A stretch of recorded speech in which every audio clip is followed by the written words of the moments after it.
Delhi NCR में आवारा कुत्तों का मुद्दा एक बार फिर सुप्रीम कोर्ट की चौखट पर। गुरुवार को सुप्रीम कोर्ट की नई बेंच ने इस संवेदनशील मामले पर सुनवाई की और अपना फैसला सुरक्षित रख लिया। लेकिन सुनवाई के दौरान दलीलों, सवालों और आंकड़ों ने पूरे माहौल को गंभीर बना दिया। इस बार सुनवाई 3 जजों की नई बेंच के सामने हुई। जस्टिस विक्रम नाथ, जस्टिस संदीप मेहता और जस्टिस एन.वी. अंजारिया। इससे पहले 11 अगस्त को जस्टिस जे.बी. पारदीवाला और जस्टिस आर. महादेवन की बेंच ने आदेश दिया था कि दिल्ली एनसीआर के सभी आवारा कुत्तों को पकड़कर स्थायी रूप से शेल्टर होम में रखा जाए और उन्हें दोबारा सड़कों पर न छोड़ा जाए। यह आदेश रेबीज और कुत्तों के काटने की घटनाओं को देखते हुए दिया गया था। गुरुवार की सुनवाई में सबसे पहले सॉलिसिटर जनरल तुषार मेहता ने अपनी दलीलें पेश की। उन्होंने कहा, सालाना 37 लाख लोग यानी रोजाना लगभग 10,000 लोग कुत्तों के काटने का शिकार होते हैं। रेबीज से हर साल 305 मौतें होती हैं और WHO के आंकड़े बताते हैं कि असल संख्या इससे कहीं अधिक है।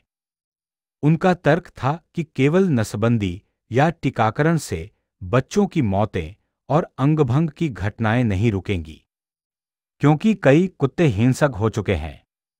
वहीं वरिष्ठ वकील कपिल सिब्बल ने इस आदेश पर सवाल उठाए।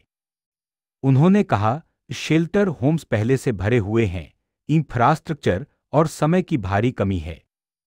अगर आदेश लागू किया गया तो कुत्तों को ठूंस कर रखा जाएगा, झगड़े होंगे और अंत में उन्हें मारने का बहाना बनाया जाएगा।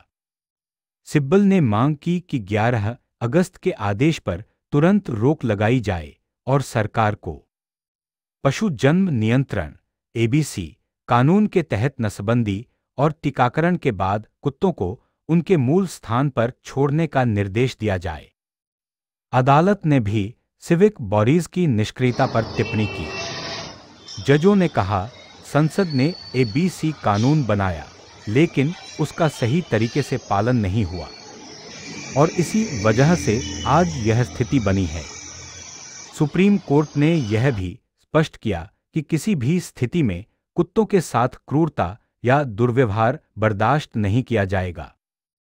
11 अगस्त के आदेश में अदालत ने डॉग शेल्टर की सुविधाओं पर भी सख्त निर्देश दिए थे। शेल्टर में भीड़भाड़ न हो, कुत्तों को पर्याप्त भोजन और समय पर चिकित्सा मिले, कमजोर और असहाय कुत्तों को अलग रखा जाए और गोद लेने की योजना पर भी विचार किया जाए, लेकिन सख्त शर्तों के साथ।